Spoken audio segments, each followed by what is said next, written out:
أعوذ بالله من الشيطان الرجيم. بسم الله الرحمن الرحيم. قل أعوذ برب الفلق من شر ما خلق ومن شر غاسق إذا وقب ومن شر النفاثات في العقد ومن شر حاسد إذا حسد. صدق اللہ العظیم.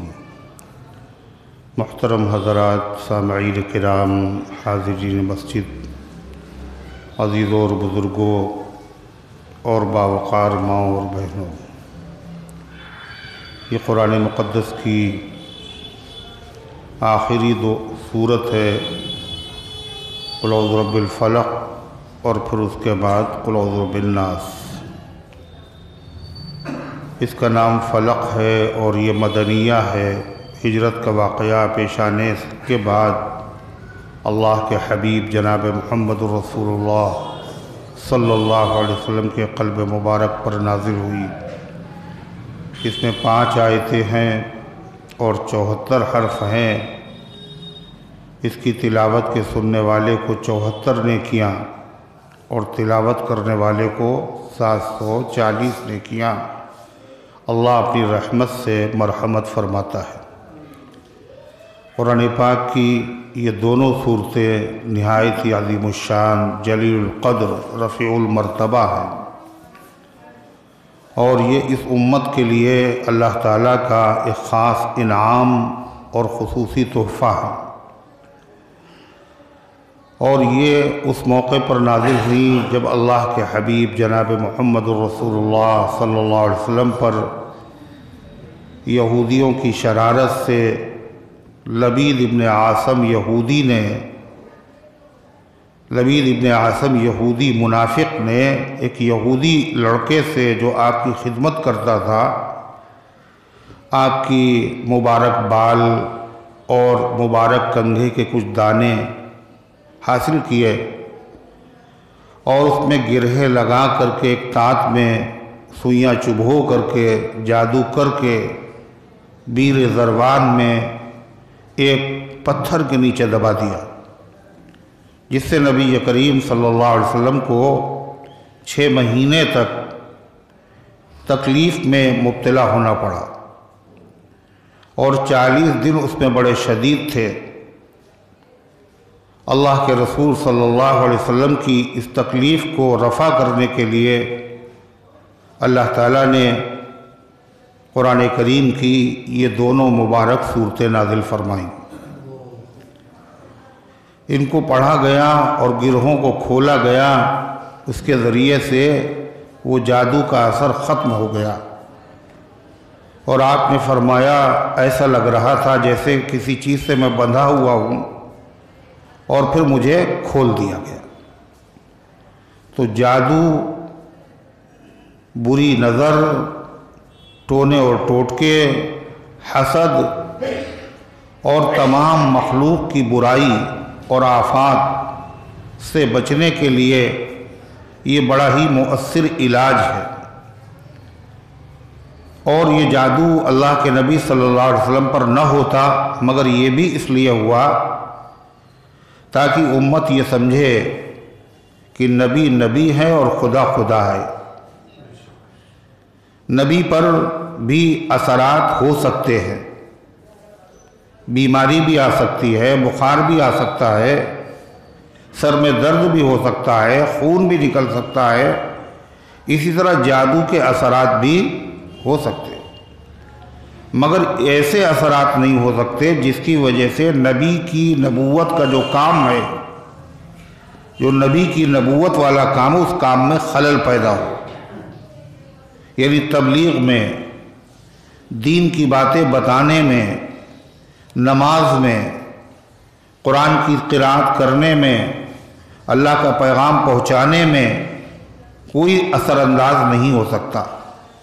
جسمانی تکلیف آپ کو ہوئی، اور یہ بھی اس لیے تاکہ امت کے لیے یہ نمونہ بن جائے کہ اگر کسی امتی کے ساتھ ایسا حادثہ پیش آئے اور کوئی امتی جادو وغیرہ کی زد میں اگر آ جائے تو اس کے شر سے بچنے کے لیے، اس کے اثر کو ختم کرنے کے لیے اللہ تعالیٰ نے ہمیشہ ہمیش کے لیے اپنا کلام نازل فرما دیا۔ یہ دونوں مبارک صورتیں نازل فرمائیں اور ان کے اندر اللہ نے غضب کا اثر رکھا ہے۔ یعنی اگر آدمی مبتلا ہے جادو میں، ٹونے ٹوٹکے اور نظر کا اگر اثر ہو چکا ہے تو اس کے پڑھنے سے وہ ختم ہو جائے گا، اور اگر نہیں ہوا ہے لیکن ہونے کا اندیشہ ہے، خوف ہے، دشمن بہت ہیں، جھگڑے بھی ہوتے ہیں، تو اس بات کے چانسز ہیں کہ آدمی ہمیں نقصان پہنچا دے، اس طرح نہیں تو اس طرح سے پیچھے سے وار کر دے۔ تو اگر ہو چکا ہے تو اس کا علاج، اور اگر ہوا نہیں ہے لیکن اندیشے تو ہیں۔ ہر آدمی کے دشمن ہوتے ہیں، چھوٹے بھی ہوتے ہیں، بڑے بھی ہوتے ہیں۔ ان تمام دشمنوں کی شرارت سے بچنے کا بھی علاج یہ ہے، یعنی حفاظت کا بھی ذریعہ ہے، اور اگر مبتلا ہو چکا ہے تو اس کے ازالے و خاتمے کا بھی ذریعہ ہے۔ جادو کا توڑ، اور یہ خود میں نے تجربہ کیا۔ بچپن کے زمانے میں ہماری والدہ ماجدہ رحمت اللہ علیہا، انہوں نے مجھے سکھایا تھا کہ یہ صورتیں جادو سے اثر کو زائل کر دیتی ہیں اور جادو سے حفاظت کا ذریعہ ہے۔ اگر اس کو پڑھ لیا جائے تو جادو کا اثر نہیں ہوتا۔ اتفاق سے اسی بچپن کے زمانے میں بازار کی طرف گیا تو وہاں دیکھا ایک بازیگر، ایک جادوگر لوگوں کو اپنا جادو دکھلا رہا ہے۔ وہ جادو دکھانے میں بھیڑ اکٹھا ہے اور وہ اپنا جادو دکھانے کے لیے تیار ہے، اپنی تدبیریں کر رہا ہے۔ مجھے ان کا پڑھایا ہوا سبق یاد آیا اور میں نے چپکے چپکے انہی دونوں صورتوں کو پڑھنا شروع کیا۔ اس نے بڑی کوشش کی مگر وہ جادو کا اثر جو دکھانا چاہتا تھا، شعبدے بازی، اس میں وہ کامیاب نہ ہوا۔ اور پھر اس نے کہا اس مجمع میں کوئی ایسا موجود ہے جو میرے جادو کو کاٹ رہا ہے، اور وہ آدمی میرے سامنے آئے۔ اس نے کئی مرتبہ کوشش کی اور ہر مرتبہ وہ ناکام ہوا۔ پھر اس نے کہا ہم اسے واسطہ دیتے ہیں، میرے سامنے آئے وہ ہے کون؟ تو دل پہ ایک دہشت طاری ہوئی، میں نے وہ پڑھنا بند کر دیا۔ جب بند کر دیا تو اس کا جادو کا اثر ظاہر ہو گیا، وہ کامیاب ہو گیا اپنا تماشا دکھانے میں۔ تو یہ مشاہدہ ہے، یہ تجربہ کی ہوئی چیز ہے، اور اللہ تعالیٰ کے کلام میں تجربہ کرنے کی ضرورت ہی نہیں ہے، اس لیے کہ اس کی تاثیر تو بالکل یقینی ہے۔ یہ اللہ کا بڑا کرم ہے، اللہ کی بڑی نوازش ہے، اللہ کا عظیم الشان تحفہ ہے کہ اللہ تعالیٰ نے اپنے بندوں کو اپنے حبیب صلی اللہ علیہ وسلم کے واسطے سے تمام آفات، تمام مصیبتیں، تمام شرارتیں اور تمام اس طرح کے موذی اثرات سے حفاظت کے لیے اور ان کے اثر کو ختم کرنے کے لیے اللہ تعالیٰ نے یہ دعا کرنے کا طریقہ سکھایا۔ اس کو کہتے ہیں تعوذ، اللہ سے پناہ مانگنا، یعنی اللہ سے درخواست کرنا کہ اے اللہ ہم کمزور ہیں، ہمیں اپنی حفاظت میں لے لیجئے، دشمن بڑے طاقتور ہیں، بڑے بدخواہ ہیں، ان کی تدبیروں کا ہمیں علم بھی نہیں ہے، آپ ہر چیز کا توڑ جانتے ہیں، اے اللہ ہم آپ سے درخواست کرتے ہیں کہ ہمیں اپنی پناہ میں لے لیجئے۔ تو اگر پناہ میں بندے نے لے لیا تو ظاہر بات ہے جب اللہ حفاظت کرے تو کوئی کیا کر سکتا ہے؟ حفاظت جس سفینے کی انہیں منظور ہوتی ہے، کنارے پر اسے طوفان لا کر چھوڑ جاتے ہیں، جب اللہ حفاظت کرے تو پھر کوئی کچھ نہیں کر سکتا۔ فانوس بن کے جس کی حفاظت ہوا کرے وہ شمع کیا بجھے جسے روشن خدا کرے۔ اللہ کی امان میں ہر شخص آ سکتا ہے. کوئی بہت بڑی صورت بھی نہیں کہ ایک صفحے کی ہو اور یاد کرنا مشکل ہو. بچے بھی، بوڑھے بھی، مرد بھی، عورتیں بھی، پڑھے لکھے بھی، غیر پڑھے لکھے بھی، سب لوگ اسے یاد کر سکتے ہیں اور سب کو اس کا معمول بنانا چاہیے. تو اللہ تعالیٰ نے پناہ میں پہلے فرمایا پناہ حاصل کرو میری تو تم بچ جاؤ گے. پھر پناہ حاصل کیسے کریں؟ اے اللہ کیا کریں، کیا کہیں کہ آپ کی حفاظت مجھے حاصل ہو جائے گی، حمایت حاصل ہو جائے گی، آپ ہمیں اپنی پناہ میں لے لیں گے، آپ ہمیں تحفظ دے دیں گے. اے اللہ ہم کیا کریں؟ پناہ حاصل کرو. کیسے حاصل کریں؟ اللہ نے پناہ حاصل کرنے کے کلمات سکھائے. تم یہ کہنا تو ہم تمہیں اپنی پناہ میں لے لیں گے. پہلے پناہ لینے کا اور اپنی حفاظت کا کرنے کا حکم دیا اور پھر اس کے بعد حفاظت کرنے کا طریقہ بھی بتا دیا کہ کیا کہنا. تم یہ کہہ دینا ہم تمہاری حفاظت کر لیں. یہ اللہ تعالیٰ کا کتنا بڑا کرم ہے اور کتنا بڑا فضل ہے. اللہ تعالیٰ چاہتا ہے کہ اس کے بندے شرارت سے، تکلیفوں سے، اذیتوں سے، آفات سے محفوظ رہیں. دنیا کی آفتوں سے بھی محفوظ رہیں اور آخرت کی آفات سے محفوظ رہیں. جسمانی آفات سے محفوظ رہیں اور روحانی آفات سے محفوظ رہیں. جسمانی اذیتوں سے بچانے کا علاج قل اعوذ برب الفلق میں ہے اور روحانی بیماریوں اور آفات سے بچنے کا علاج قل اعوذ برب الناس میں. اللہ تعالیٰ نے علاج بھی بتایا اور ساتھ ساتھ التجا کرنے کا اللہ تعالیٰ نے طریقہ سکھایا کہ یہ کہنا. کتنی بڑی کریمی اور رحیمی ہے اللہ تعالیٰ کی. مانگنے کو بھی ہمیں فرما دیا اور مانگنے کا ڈھنگ بھی بتلا دیا. مانگیے اور کیسے مانگے یہ بھی بتایا. بلکہ مضمون بھی ہر ایک درخواست کا جو اپلیکیشن دینا ہے اللہ کے دربار میں اس میں کیا لکھا جائے. ہر آدمی کو لکھنا نہیں آتا. کون اتنا افسر اتنا مہربان ہوگا کہ میاں ہم تمہاری اپلیکیشن منظور کریں گے، تم لکھ کے لاؤ، اچھا یہ لکھ کے لاؤ. پوری بات بتا دے، درخواست لکھنے کا طریقہ بھی سکھائے. ایسا تو کوئی نہیں ہوتا. اور سب سے بڑا حاکم اللہ. الیس اللہ باحکم الحاکمین، کیا اللہ تمام حاکموں میں بڑا حاکم نہیں ہے؟ اور وہ اپنے بندوں پہ کیسا کرم کر رہا ہے کہ باقاعدہ حکم بھی دے رہا ہے اور طریقہ بھی بتا رہا ہے اور درخواست کا مضمون بھی سکھا دیا. کیا درخواست کا مضمون ہے؟ فرمایا قل اعوذ برب الفلق. قل کہیے، قل مانے کہیے. یہ دعا نہیں ہے، یہ تو آرڈر ہے، حکم ہے. کہیے. دعا آگے شروع ہو رہی. اعوذ برب الفلق، میں پناہ میں آتا ہوں، میں حفاظت چاہتا ہوں رب الفلق کی، صبح کے رب کی میں پناہ چاہتا ہوں، حفاظت چاہتا ہوں. میں التجا کر رہا ہوں، میں درخواست کر رہا ہوں کہ رب الفلق ہمیں اپنی پناہ میں لے لے. تو دعا جو شروع ہو رہی ہے وہ کہاں سے شروع ہو رہی ہے؟ کہاں سے؟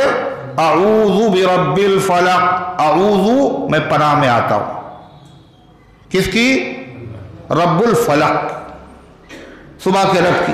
یہ دعا ہے. لیکن سورت کہاں سے شروع ہو رہی؟ قل.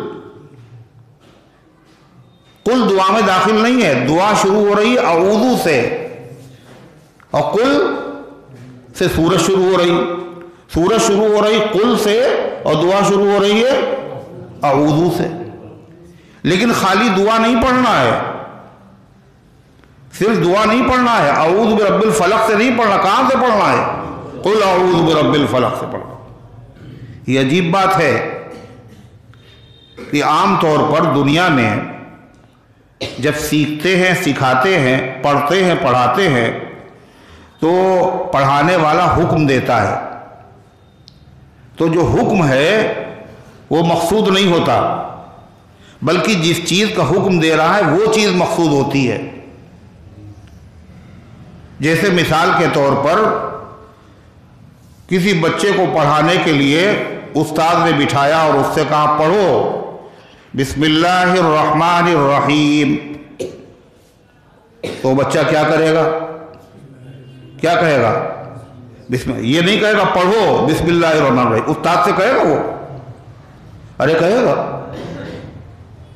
استاد نے کہا پڑھو بسم اللہ الرحمن الرحیم، وہ سمجھ رہا ہے پڑھو نہیں کہنا ہے مجھے کیا پڑھنا ہے؟ بسم اللہ الرحمن الرحیم۔ قاضی صاحب نکاح پڑھا رہے ہیں اور انہوں نے نوشے میاں سے کہا کہ فلاں کے ساتھ تمہارا نکاح اتنے مہر کے بدلے میں نے وکیل صاحب کی وکالت اور گواہوں کی موجودگی میں کیا، کیا آپ نے اسے قبول کیا؟ تو نوشے میاں کیا کہتے ہیں؟ میں نے قبول کیا۔ وہ یہ نہیں کہتے، وہ کہہ رہا ہے، قاضی کہہ رہا ہے کہو کہ میں نے اس کو قبول کیا، تو وہ قاضی سے پلٹ کے نہیں کہہ رہے کہو میں نے اس کو قبول کیا، کہتے ہیں وہ کہتے ہیں میں نے اس کو قبول کیا، یہ نہیں کہتے کہو کہ میں نے اسے قبول کیا۔ لیکن قرآن پاک کی صورت میں اللہ کیا کہہ رہا ہے؟ خالی اعوذ برب الفلق نہیں کہنا ہے میں پناہ چاہتا ہوں رب الفلق کی، بلکہ ساتھ ساتھ میں یہ بھی کہنا ہے جو میں کہہ رہا ہوں، کہیے قل، کہیے اعوذ برب الفلق، میں پناہ چاہتا ہوں رب الفلق کی، کہیے بھی ساتھ میں کہیے۔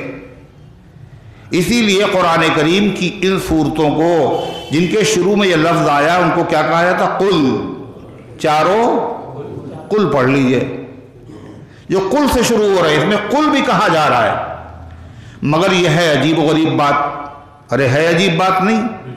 جب عام طور پر سمجھایا جائے، کسی سے کہا جائے پڑھیے بسم اللہ الرحمن الرحیم، تو خالی بسم اللہ پڑھتا، یہ نہیں کہتا پڑھیے بسم اللہ۔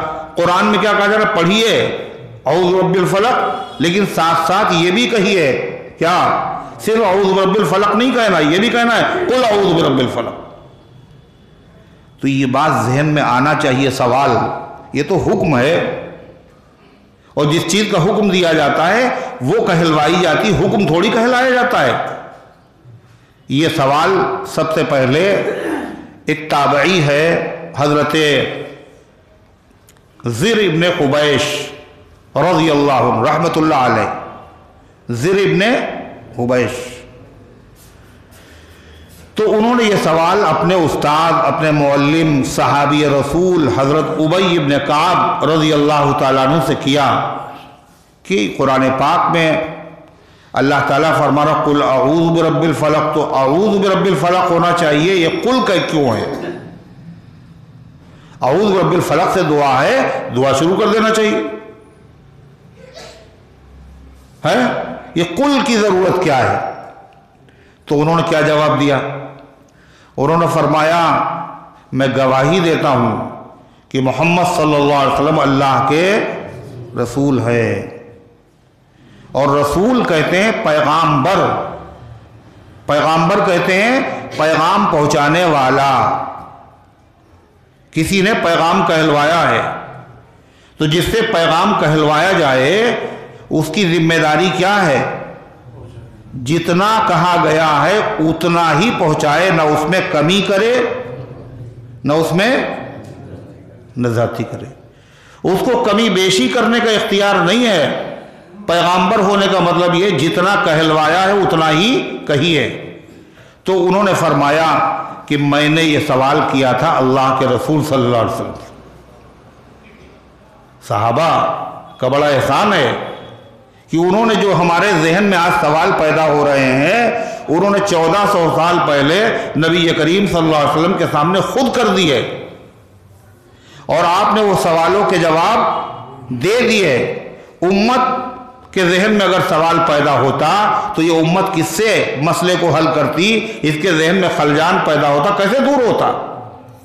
اللہ جزائے خیر دے حضرات صحابہ کرام کو، صحابیات کو۔ کیا سوال کیا انہوں نے؟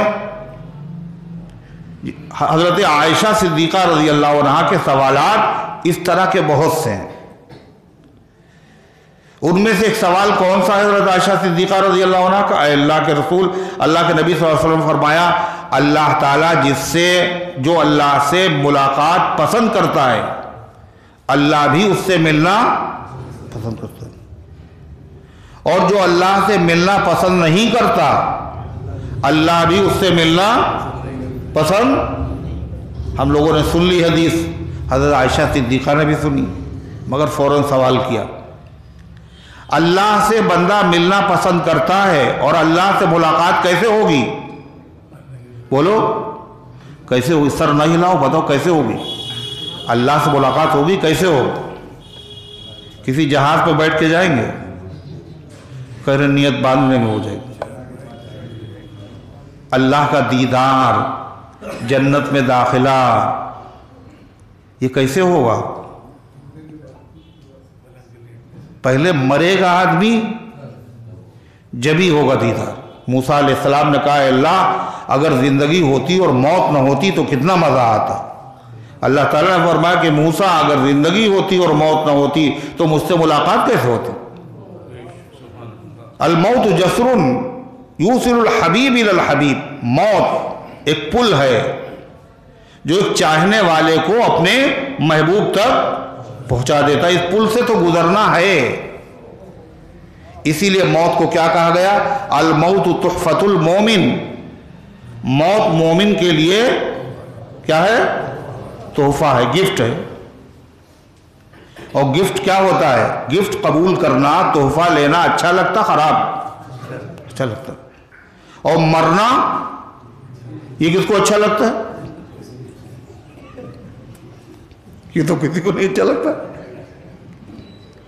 اللہ کے نبی نے فرمایا موت ایمان والے کے لیے تحفہ ہے، اور ایک طرف فرمایا جو اللہ تعالیٰ سے ملنا چاہتا ہے، یعنی موت کے ذریعے سے ملاقات ہوگی، جو اللہ سے ملنا پسند کرتا ہے اللہ ملنا پسند کرتا ہے، جو ناپسند کرتا ہے اللہ بھی ناپسند کرتا ہے۔ تو یہ بہت بڑا سوال ہے، تحفہ بھی ہے، اللہ سے ملاقات بھی کرنا ہے، اور ملاقات موت کے بغیر نہیں ہوگی، اور موت پسند نہیں ہے۔ جب مرنا پسند نہیں ہے تو اللہ سے ہمیں ملنا بھی، اللہ کو بھی ہم سے ملنا پسند نہیں ہوگا ہے۔ حضرت ابراہیم علیہ السلام کے پاس ملک الموت آئے، اور پیغمبروں کے پاس جب ملک الموت آتے تو سبھی کے پاس ہے، مرنا سبھی کو ہے، مگر پیغمبروں کے بعد جب آتے ہیں تو پہلے ان سے پوچھتے ہیں کہ آپ کی روح قبض کرے، پوچھتے ہیں۔ تو انہوں نے پوچھا ابراہیم علیہ السلام سے ملک الموت ہیں اور ہم آپ کی روح قبض کرنے کے لیے آئے ہیں، تو انہوں نے کہا ابراہیم علیہ السلام نے پہلے میرے ایک سوال کا جواب دیجیے آپ، میں کون ہوں؟ کہنے آپ خلیل اللہ، اللہ کے دوست۔ کیا ہیں؟ اللہ کے دوست۔ کہا ہل رأیت خلیلا ان یقبض روح خلیلی، تم نے کسی ایسے دوست کو دیکھا ہے جو اپنے دوست کا گلا دباتا ہو؟ جب اللہ کے دوست ہیں اور تم کیا کرنے آئے ہو؟ میرا گلا دبانے آئے ہو اور اللہ کے حکم سے آئے ہو؟ یہ کیسی دوستی؟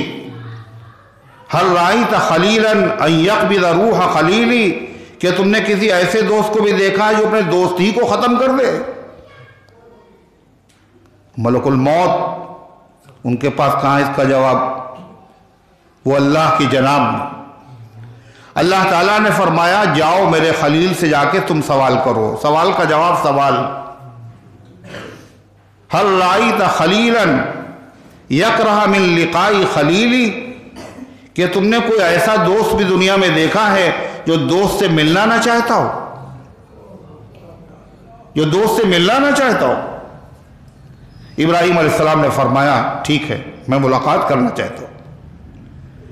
تو موت ایمان والے کے لیے تحفہ ہے، اور اللہ سے جو ملنا پسند کرتا ہے اللہ اس سے ملنا پسند کرتا ہے، اور یہ ہم سب کا یہی حال ہے کہ مرنا کوئی بھی پسند ہے نہیں ہے۔ اگر کوئی کہے ہم پسند کرتے ہیں تو جھوٹا ہے، وہ کہاں پسند کرتا ہے؟ مرنا پسند نہیں کرتا، چاہے عمر کی جس اسٹیج پہ پہنچ جائے، جس منزل پہ بھی پہنچ جائے،